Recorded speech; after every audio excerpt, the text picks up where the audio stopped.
안녕하세요. 고릴라TV 구독자 여러분, 박창윤입니다.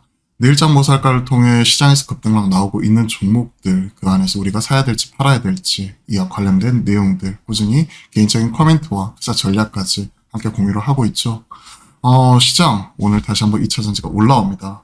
2차전지 포인트로 말씀을 드렸던 에코프로 그룹주와 그리고 포스코 그룹주가 전저점 깨지지 않고 추세 깨지지 않는 선에서는 그대로 홀딩 말씀을 드렸는데, 그래도 일단 한숨 돌리는 모습이 나오고 있어요. 보시면 아시겠지만 추세선 깨지지 않았고 전저점 깨지지 않았고, 포스코 홀딩스 마찬가지 추세선 깨지지 않았고, 그죠? 딱 이러한 흐름이기 때문에 오늘 한숨 돌리는 가운데 다시 한번 2차전지 오늘 올라오는 모습이 나오고 있고, 그동안에는 2차전지와 IT 소부장 서로 간의 힘겨루기 양강구도였다면, 제가 지난주부터 체크하면서 말씀드렸던 게 금융장세 속에서 이제는 우리가 바이오 쪽 주목을 해야 된다 하는 부분 말씀드렸고, 핵심적인 종목들 말씀드렸죠. 그때 말씀드렸던 랩지노믹스 27%, 그리고 한미약품, 이거는 한경에서도 소개를 해드렸죠.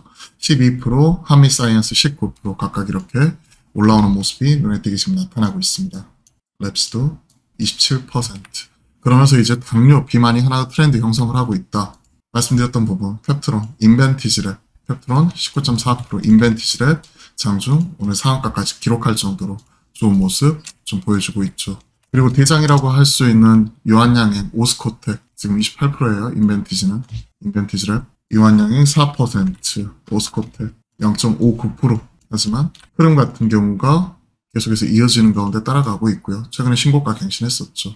그런 가운데 SK 바이오팜 같은 또 미국에서 내전적인 신약 하고 있는 쪽도 신고가, 즉 지금 바이오 쪽 트렌드가 지난주에도 점검해드렸던 대로 글로벌 신약 이런 쪽은 오스코텍, 유한양행, 그리고 추가적으로 지금 SK 바이오팜 이라는 종목이고, 그 다음에 당뇨, 비만 이런 쪽으로는 펩트론, 인벤티지랩. 지난주 내용과 한번 비교해서 확인해 보시면 동일합니다. 한미약품, 한미사이언스까지 이제 포함시켜야죠. 한미사이언스 이런 부분들이 해당이 되고, 왜 올라왔느냐? 결국 이거죠. 미국에서도 일라이 릴리 호실적을 기록했고, 가이던스 상향, 당뇨, 비만 주사제 매출 상향시켜버리면서 기대감 쭉 올라왔었고요. 노보노디스크와 더불어 지금 현재 주가 당뇨 비만 쪽으로 기대감 실리면서 급등이 나와버렸던 거죠. 그러면서 이제 한국형 비만 치료제 GLP-1 관련되어서 식약처 삼성 승인 허가 신청을 한 한미약품 같은 경우가 주목을 받으면서 강하게 올라왔고, 그와 관련된 이런 서방형 제재 기술 수출과 그리고 또 위고비 관련된 서방형 제재 관련된 자임상 지금 진행을 하고 있는 인벤티지랩 같은 경우에도 이런 플랫폼으로서 올라오는 모습이 포착이 되고 있죠. 그리고 최근에 AI 신약 이런 쪽은 신테카바이오, 루니, 그리고 이쪽 항상 이제 나오고 있는 빅노이드나 JLK, 비유노 이러한 종목들이 동시 다발적으로 좀 올라오는 흐름이기 때문에 지금 이게 신약은 트렌드예요. 우리가 바이오 쪽 얘기를 할 때 실적이 어떻고 밸류가 어떻고 얘기하기는 쉽지가 않죠. 물론 전통적인 상위 제약사나 일부 클로버 이런 그 바이오 시밀러 쪽 이런 쪽은 당연히 숫자가 나오는 쪽인데, 다수 이런 바이오 벤처 경우에는 인건비, 연구개발비 누적이 되어 있는 상황에서 실적, 흑자로서 이런 부분을 돌리기가 쉽지가 않습니다. 말 그대로 이런 것들은 기대감이고, 2015년 이후에 기대감이 실체로 연결이 되는 케이스가 많이 없었어요. 한 획을 그었던 게 SK 바이오팜의 뇌전증 신약이죠. 이런 부분을 제외하고는 시장에서는 큰 성과를 못 얻다가 오스코텍 유한양행은 그때도 소개를 해드렸지만 이런 랭라자 이와 관련된 에스모에서 글로벌 임상 3상 관련된 결과가 나올 수 있다는 부분, 레이저티닙이죠. 비소세포 배암 치료제 1차 치료제로서 타그리스 일부 대체할 수 있는 이런 경쟁력, 글로벌 블록버스터, 조단위의 블록버스터 신약으로서 가능성, 이런 부분을 체크를 하면서 그때 리포트도 체크를 해드렸고, 관련된 내용 같이 올라오고 있습니다.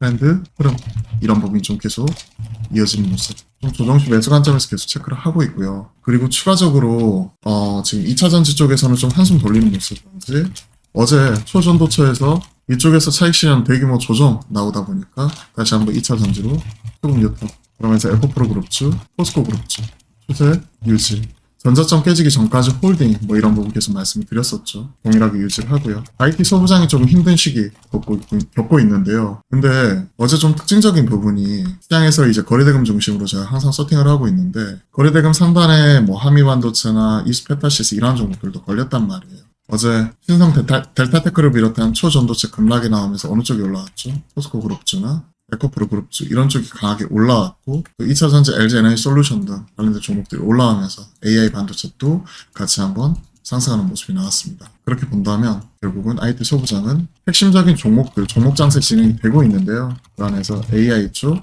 HBM 쪽, 반도체 관련주는 오히려 조정주 매수 관점인데 다만 현재 추세선 하향 이탈 여러분들 21선 하향 이탈한 종목은 다시 추세선 복귀 전까지는 홀딩 좀 지켜보면서 좀 시간이 필요하다는 거죠.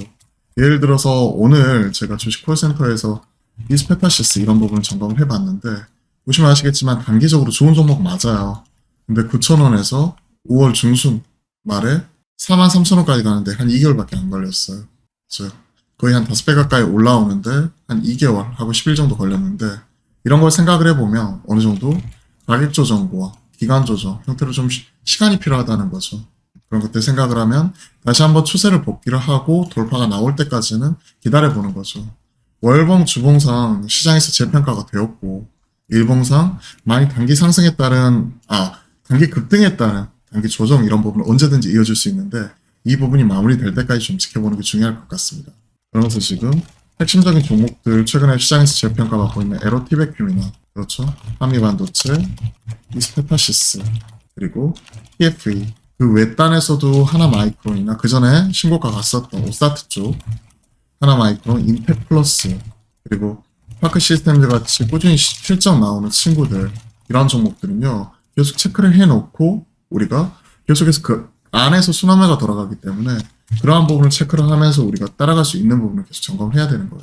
초봉 띄워놓고 지금 추세 하향 이탈이니까 추가적으로 계속 물타기보다는 어느 정도 돌파가 나올 때까지 시간을 녹이는 과정 속에서 기다렸다가 나중에 결국은 2차 전지에서 어느 정도 빠져나온 수급이 다시 한번 IT 소부장이나 바이오나 여타 컨텐츠를 비롯한 종목들 순환매가 돌아갈 때 올라갈 수 있는 종목들에 다시 한번 그때 타이밍 잡아서 베팅하는 형태로 지켜보는 게 중요할 것 같습니다. 사실 매일매일 시장 흐름 체크를 하고 그 흐름 따라가지 않으시는 분들은 이런 것들이 어려울 수가 있어요. 꾸준히 제가 제 채널에도 타임 프랙탈과 투자 키워드 아침마다 올려드린 이유가 여러분들이 이런 것들 만들기가 쉽지가 않기 때문에 시장에서 힘과 에너지, 거래대금을 중심으로 어디가 중심이 되는지 흐름을 점검을 하기 위해 관련된 내용, 시장 흐름과 전략에 대해서 항상 같이 고민을 하면서 올려드리고 있죠.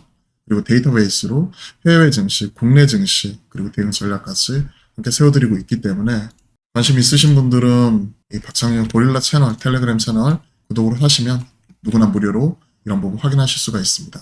관련된 내용과 흐름 이런 부분 같이 꾸준히 전달 드려보고 있고 그 외딴에서 지금 엔터 쪽 지금 조정이 나오고 있어요. 하이브 특히나 이제 이쪽은요 넷마블이 2대 주주인데 2대 주주로서 지금 재무구조 개선을 위해 하이브 주식 매각 가능성 그러면서 지금 넷마블이 올라오고 이쪽은 5개 분기 연속해서 적자 계속 기록을 하고 있다고 하죠. 넷마블은 올라오고요. 하이브는 빠지는데 이쪽은 4.94% 5% 올라오고 여기는 4.4% 빠져버리는 이러한 모습인데 이런 부분이 좀 해소가 될 때까지 지켜보는 게 좋을 것 같습니다. 하지만 이런 부분이 해소가 되면 결국은 하이브나 SM 같은 경우는 좀 싸게 살 수 있는 기회를 제공한다고 생각을 해요. 이번에 실적에서도 둘 다 어닝 서프라이즈 기록을 했고요. 2분기보다 이제 3분기 좀 더 개선이 되는 모습을 좀 확인할 수 있었고요. 콘서트 매출이 이쪽이 음반 판매 이런 쪽으로도 음반 판매 매출이 콘서트로 이어지고 콘서트 매출이 MD 쪽 상품 매출로 이어지는 부분을 계속 확인했기 때문에 긍정적이었고요. 다만 하이브는 우리가 그 위버스 이런 플랫폼의 유료화 시점을 3분기가 아니라 내년으로 연기시켰다는 부분에서 일단은 실망감에 어제 좀 흔들리는 모습도 같이 포착이 되기도 했었죠. 장기적으로 보면 이런 종목들은 좀 살 수 있다고 생각을 합니다. 하이브나 SM 같은 경우 좀 장기적 접근. 그 외딴에서는 지금 실적 발표 진행 중이고 다음 주 수요일까지 16일까지 이 부분이 마무리 실적 발표 마무리 그렇기 때문에 우리가 가지고 있는 종목들 있잖아요. 성적표 확인하면서 사업을 잘하고 있는지 그리고 이상이 있는지 여부 확인하시는 게 중요할 것 같습니다. 우리가 가지고 있는 포트 점검 그리고 리밸런싱 재조정하는 부분 어떤 특정 이슈가 있으면 일부 줄여주고 잘하고 있는 쪽은 힘 실어주고 이러한 부분이 필요한 거겠죠. 자, 관련된 내용들 정리했고요. 계속해서 시장 조정이 나오는 가운데 오늘 모처럼 좀 강한 상승 2%대 강한 모습 특히나 2차 전지가 다시 한번 초전도체 죽으니까, 테마가 죽으니까 귀환을 했고, IT 소부장도 좀 힘을 내고 있고, 그리고 바이오까지 이 삼각구도 형성을 하면서 올라오는 모습 포착이 되고 있기 때문에 계속해서 관련된 내용들, 여러분들에게 도움이 되는 내용들 전달 드리도록 노력하겠습니다. 도움이 되셨다면 구독, 좋아요 한 번씩 꼭 눌러주시고요. 매주 화요일과 목요일 여러분들과 오후 12시 30분부터 실시간 소통방송 만들어가고 있기 때문에 여기에도 많은 참여 그리고 댓글을 통해서 질문 주시면 바로바로 답변 이런 부분도 진행을 하도록 하겠습니다. 자, 태풍 온다고 하죠. 비 피해, 태풍 피해 없도록 조심하시고요. 그리고 오늘 하루도 수고 많으셨고 내일장도 파이팅입니다.